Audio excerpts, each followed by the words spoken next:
GMA Network Incorporated nakadawat og Presidential Citation for Media Business Friendly Award gikan sa Davao City Chamber of Commerce and Industry Incorporated. Gidawat ni Mariles Puentevella ang AVP for Local Sales RBD Division 1 and Station Manager for Southern Mindanao ang maong award atol sa induction of officer sa DCCII. Madun sa organisasyon, ila kining paagi sa pag-ila sa mga media outlet nga mitabang sa pag-promote sa ilang mga programa. Samtang nagpaygayon sabog labing unang face-to-face induction of officers ang DCCCII atol sa ilang 55th installation of officers and board of trustees. Kini man naundang og tulo ka tuig tungod sa pandemya. Gitambungan sab kini ni Mayor Baste Duterte.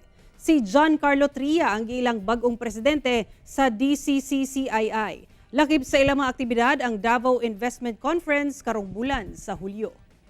Tanan sa business community, daghang salamat sa inyong padayong suporta.